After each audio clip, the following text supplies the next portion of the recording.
Good morning. Welcome to Good to Know Talk Series, where our focus here is to provide financial strategies and tax tips to help grow your business and save on taxes. We understand here that business owners are on the move and know how information applies to your personal business. I'm your host, Janean Kong, and owner of Smart Tax and Business Solutions. I am a certified tax strategist and enrolled agent. I help you pay less tax through cumulative tax planning. As always, we have James Carl on the line. James is a financial advisor at Edward Jones. He's my trusted source for information in the industry. He's here to answer questions and offer his expertise. How's it going? Morning, how are you? Oh, I'm good. I'm good. I'm excited to hear more about the tax reform and get your thoughts on it. So yeah, I've been looking forward to this call. Yeah, it's been a busy weekend. And James, I was going to ask you, is this a busy time for you at your office? Yeah, I think a lot of business owners that wanted to try to generate some last minute tax deductions. There's a couple strategies that are still in play prior to year's end, and mainly the most popular that we're seeing is executive bonus plan strategy. Other strategies like profit sharing, they'll have up until the April tax deadline to fund a profit sharing plan, but it needs to be established prior to year's end. So you're going to want to sit down with Janine or your tax professional, and then also maybe a payroll provider to see that if you wanted to implement something like a profit sharing plan or executive bonus plan, we're kind of getting down to the wire, because it needs, if you're looking to generate deductions for 2017, needs to be set up by year's end. Yeah, definitely. Definitely still a lot of deadlines this month. And I think as long as, you're probably proactively reaching out to your business owners, and it's just, with both of us, we want to maximize how much we can put into our clients' pockets and minimize what we need to, give to the IRS. So, as long as you have that proactive contact and looking at strategy rather than, I think a lot of tax professionals out there just file taxes and they don't look at strategy. So that's what I think kind of separates you. Yeah, as everyone has probably heard by now, the Senate passed Bill HR 1 late Friday night, actually really early Saturday morning. And, the bill was still being written hours before the vote. I spent my weekend reading through the 479-page bill and just trying to digest its contents. And, there are a lot of provisions. So today, I'm going to do my best to try and cover some of its, key points in the time that we have.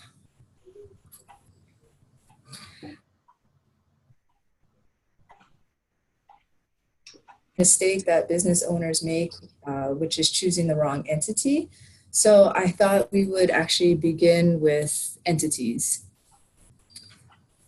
Corporations. So corporations are actually hailed as the big winner on both House and Senate bills.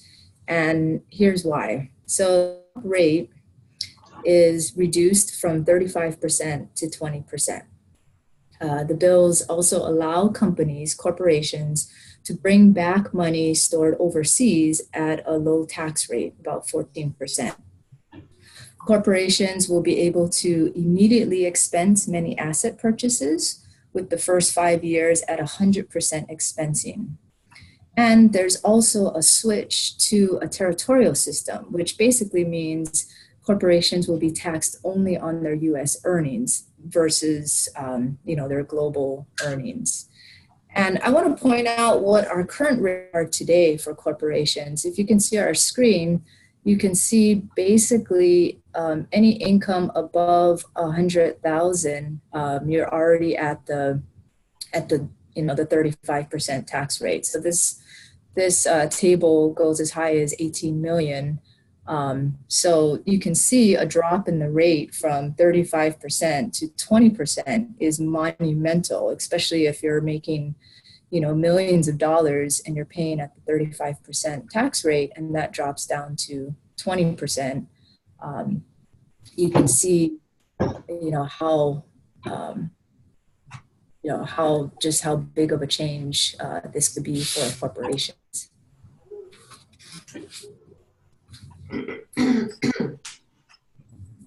For individuals who own pass-through entities, such as S-corps, partnerships, and LLCs, you would also get some relief under the House and Senate proposals.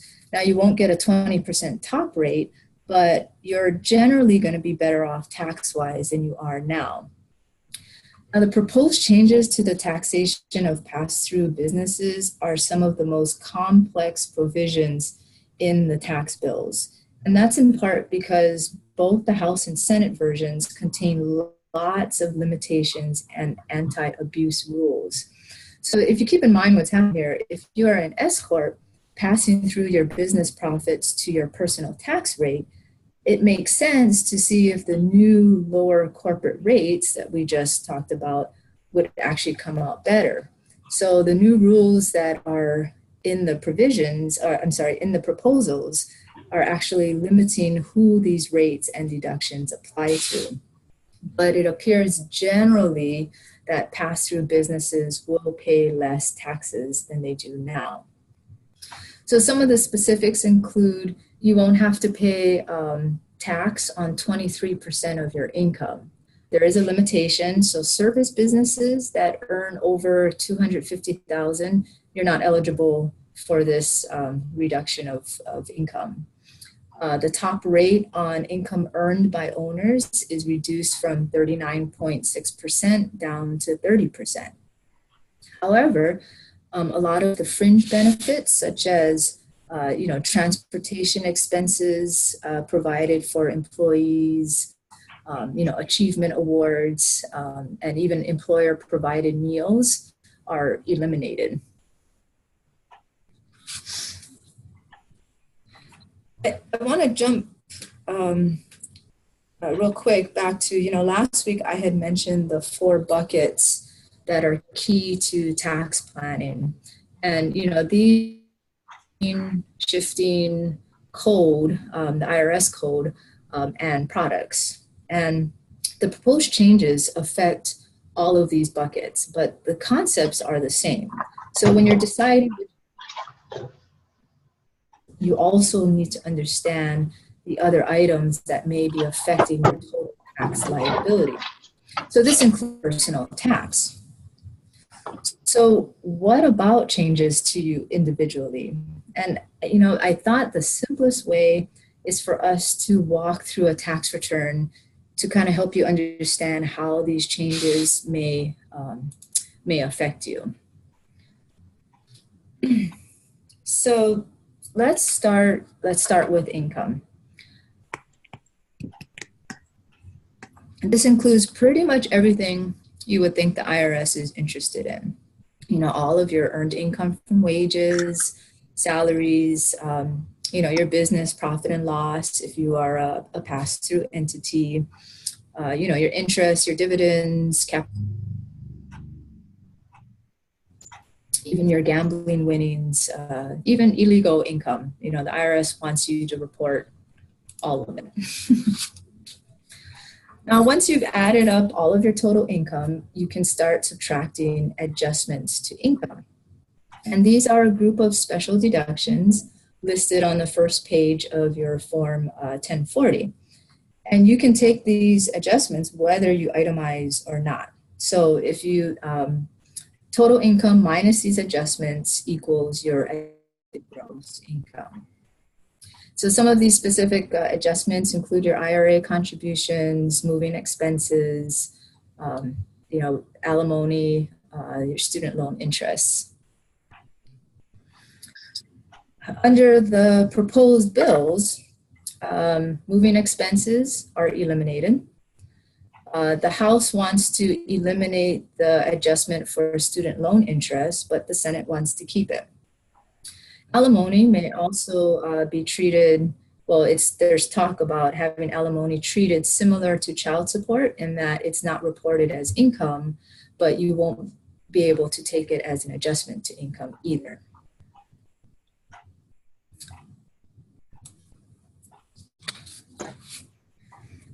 Now, once you have your adjusted gross income, you can take either a standard deduction or your itemized deductions. And it comes out, you want to take whichever is greater. So the standard deduction for 2017, as it is right now, for single, it's $6,350. For married filing joint, it's $12,700. These tax deductions reduce your taxable income. So if you're in the 15% tax bracket, for example, for every dollar of deduction, it cuts your tax by 15 cents. If you're in the 35% tax bracket, that same extra dollar cuts your tax by 35 cents. Now you also have a personal exemption of $4,050 for yourself, your spouse, and all of your dependents. So if you look at the screen, you'll see that it's either or. So if you don't take the standard and you decide to itemize because it comes out better, currently you can include, your medical and dental expenses, your mortgage interests, charitable gifts, even any casualty losses.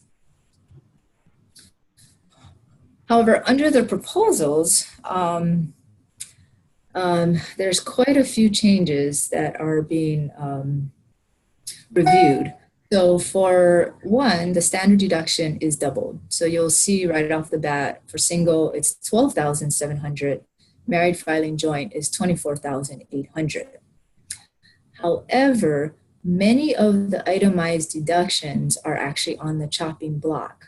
So medical expenses, the House wants to eliminate, but the Senate actually wants to give you the ability to deduct more. State and local taxes are eliminated. However, amounts taxes are kept. Popular itemized deductions, such as your unreimbursed employee expenses, if you have union dues, if you have to buy safety equipment for your job, casualty losses, that's all eliminated under these proposals.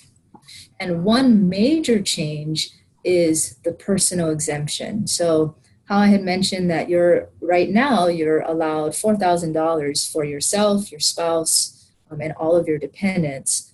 That exemption is completely eliminated. And I skipped over the mortgage interest because I want to talk a little bit more about that in detail.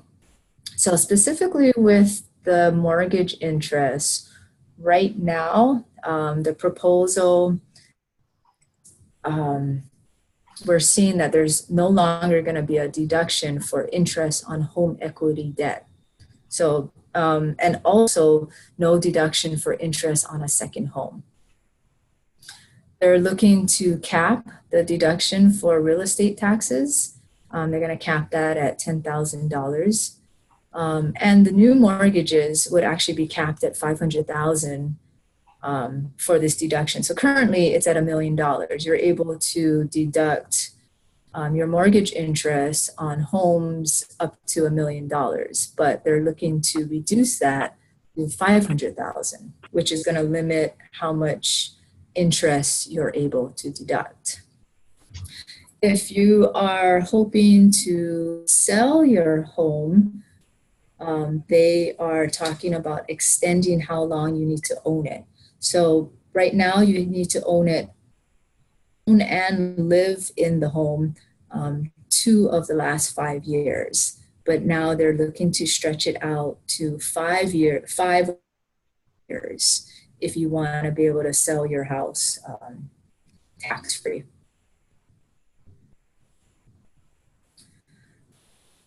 So remember that it's either the standard deduction or itemizing.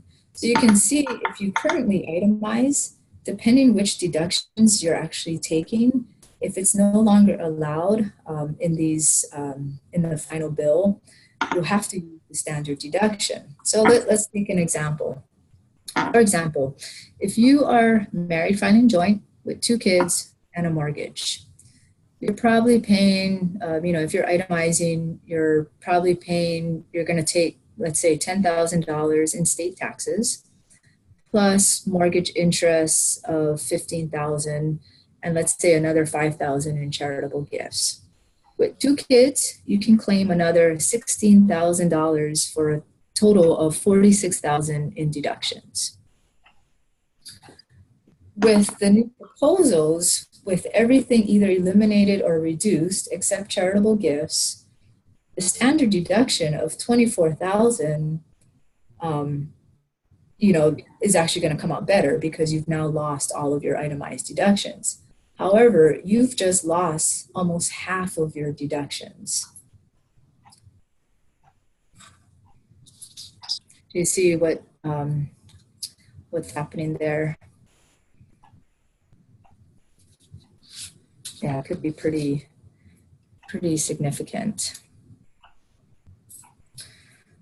So once you've subtracted your deductions, whether it's the standard deduction or the itemized deductions, you're left with taxable income. At that point, the table of tax brackets tells you how much to pay. And what's on the screen, this is only a partial list, and I actually don't want to spend too much time here. It sort of is. The only thing I want to say is to watch capital gains.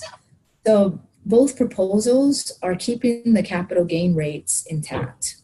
However, what people need to keep in mind is that the capital gain rate you use actually depends on your ordinary tax rate. So anytime there's changes here in these tax brackets, it's going to affect the rate that you pay capital gains.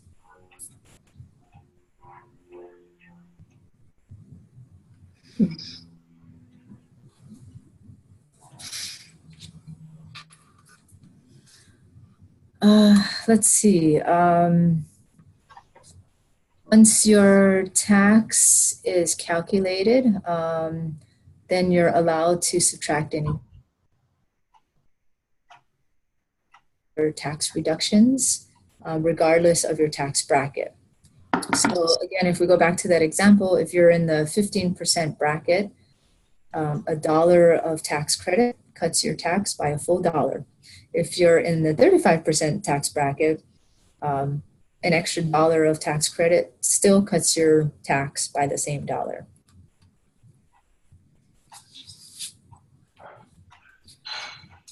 Under the proposal, we're expecting to see increased amounts for the child tax credit and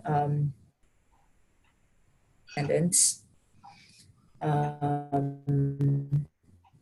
However, one of the changes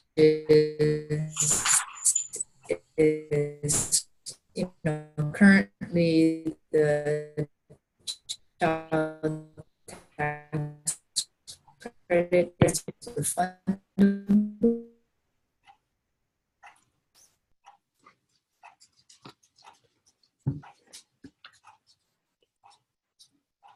Credit, miscellaneous, tax that you could be,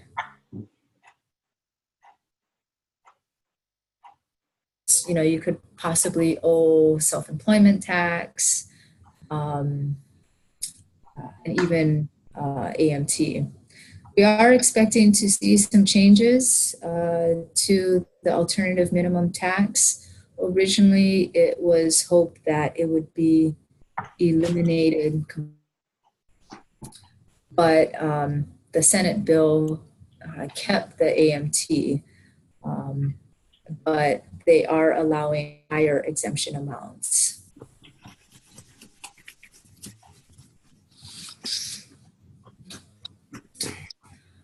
Other things to keep an eye on as it applies to you individually. They are planning on repealing the penalty on healthcare coverage.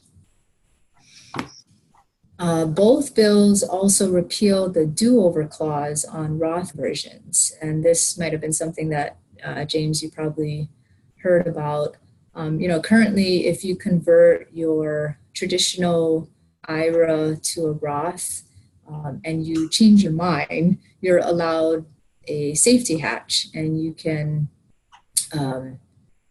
change your mind without any penalty. But both bills want to repeal this safety hatch. Another thing to keep in mind is that all of these individual tax cuts that we just talked about are currently set to expire December 31st, 2025. So they are actually temporary. However, the corporate tax cuts are permanent.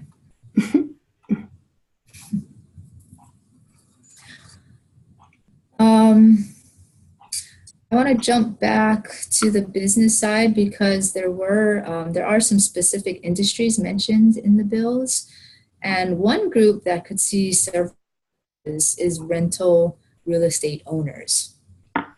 So it's actually a great time to be a landlord. For starters, the life over which you can depreciate your property has been reduced from 27.5 years to 25 years for residential, and from 39 years to 25 years for non-residential property. In addition, while most other businesses will find that their interest deduction is limited, even mortgage interest, as we talked about for your personal residence, that limitation doesn't apply to landlords.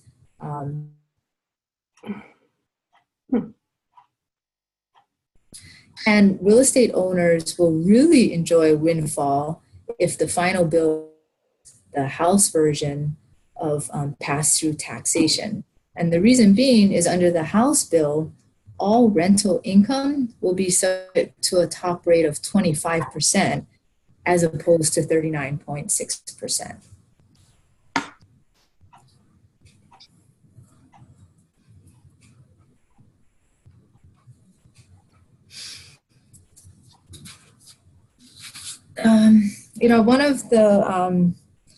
One of the promises said of this reform was it was supposed to be simplified. And, as a tax professional, I can say that it's anything but simplified. We still have 7 tax brackets, but now 3 new brackets and new computations have been added. Taxpayers, myself included, we were hoping for a wide sweeping reform, but instead it's temporary, which means we're going to have to adjust to this change now and then again in a few years. How will this impact you? It's tough to tell without running numbers, but I can tell you from the handful of sampling I've done on current clients, I'm actually seeing tax increases. So it's it's really important as a business owner and individual to seek tax advice during these times. And we know the House and Senate have to reconcile, but these changes could go into effect January 1st, 2018, which is less than a month away. I'm keeping a very close eye and working with the National Tax Planning Committee to continue to be proactive despite all these changes. So please reach out to me if you want to discuss, your tax situation. So I can, I'm sorry, I can take some questions right now. Um, let's see. Is there, you might see it better on my screen. Sorry, is there any questions that you're seeing? Yeah, let me see. Well, I had one that I think everyone should really consider is, you know, a lot of clients are, you know, inquiring about mortgage interest if, you know, it's eliminated to be deductible anything north of 500,000. So I think with everyone, you know, is well aware that in Oahu, it's very tough to find any real estate that's going to be under $500,000. So I think that's going to have a significant impact for us, you know, on Oahu. So it's going to be interesting to see how that pans out, and you know, on your side of things, how that's going to affect, you know, some tax deduction strategies. Mm-hmm. Yeah, that's a good question. I think you know, if you had any thoughts on becoming a business owner or picking up you know, rentals, now would be the time to make that move, because I think individually, you know, individuals are going to get hit with higher taxes, but it's the businesses that are going to see the tax cuts, whether it's on, you know, even as a you know, rental, if your business is rentals.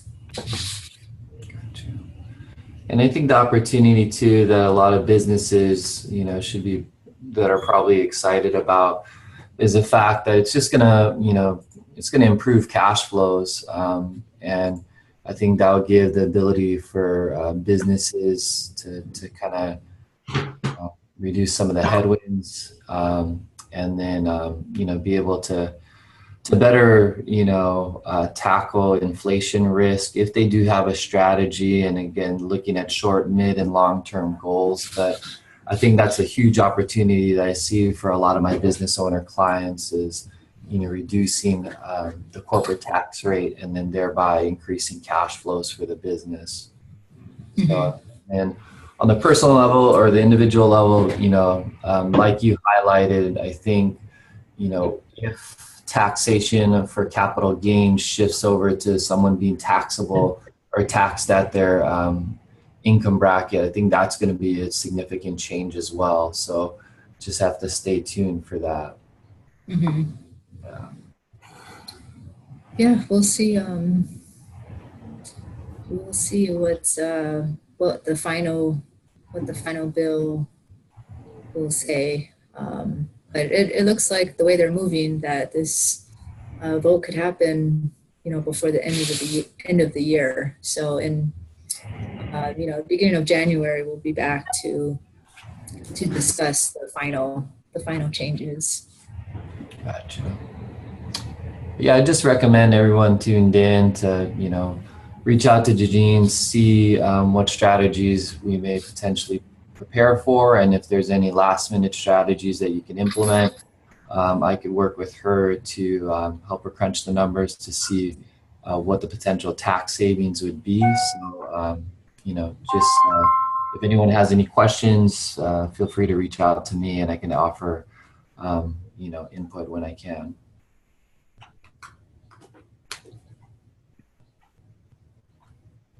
Okay.